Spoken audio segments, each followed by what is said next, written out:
एक मोठी बातमी आपल्याला समोर येते आहे. मुंबईत काँग्रेस वंचितकडून आघाडीची घोषणा. वंचित 62 जागांवर लढणार. काँग्रेस किती जागांवर लढणार?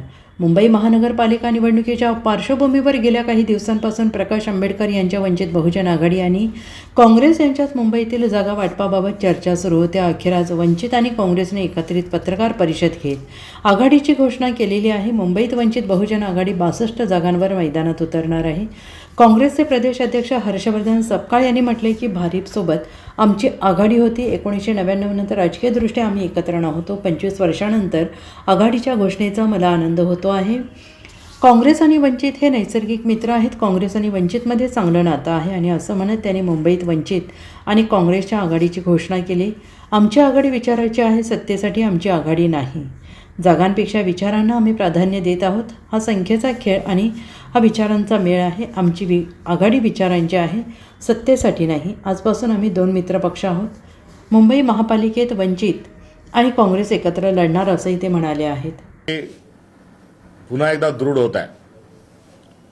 वंचित बहुजन आघाडी हे नाव 2019ला त्यावेळेच्या एकंदरीत राजकीय परिस्थितीनुसार सदर पक्षाला धारण केलं. त्यांनी ते नाव स्वतःच्या पक्षाला दिलं. आता त्याच्या आधी भारिप बहुजन महासंघ असं संघटनेचं नाव असताना काँग्रेस आणि बाळासाहेब आम्ही सोबत निवडणुकांमध्ये होतो.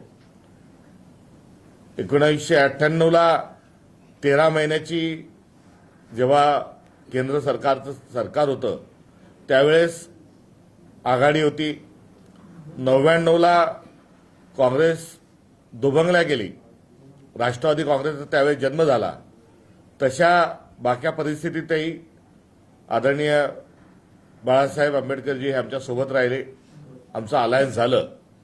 मात्र त्यानंतर 99 नंतर 4 पासून ज्या निवडणुका झाल्या किंवा त्या आधीपासूनच दोन्ही पक्षांचा जी वैचारिक अंडरस्टँडिंग जी आहे ते समान वैचारिक बिंदू असतानाही सोबत राजकीय दृष्टिकोनातून आम्ही कुठेतरी नव्हतो. त्यामुळे 99 नंतर 2025ला पुन्हा एकदा 2 पक्ष हे समविचारीच्या पलीकडे जाऊन मित्र पक्ष म्हणून जो संदर्भ आता येत आहे त्याबद्दल 25 वर्षानंतर होत असणाऱ्या या आघाडीला ची घोषणा करत असताना मला हार्दिक स्वरूपाचा आनंद आहे.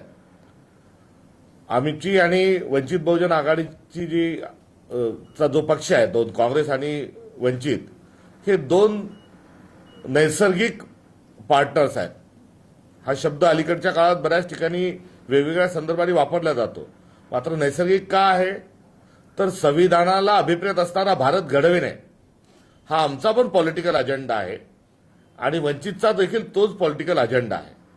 त्यामुळे बंच ऑफ थॉटवाले मंडळी एकीकडे बसलेले आहेत किंवा काही प्रादेशिक भूमिकेच्या अनुषंगानं संविधानाला संपूर्णता मान्य नसणारं असे पण विचार आहेत.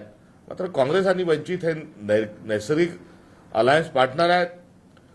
आमच्यात आणि त्यांच्यात जो काही वेगवेगळे मतं जे आढळून येतात त्या वेगवेगळ्या मतांना देखील नैसर्गिक स्वरूपाचं असल्याचंही या ठिकाणी मला आपल्याला सगळ्याच्या निदर्शनास अत्यंत विनम्रतेने आणून द्यायचं आहे. कारण bureau report, SBN Marathi, Mumbai.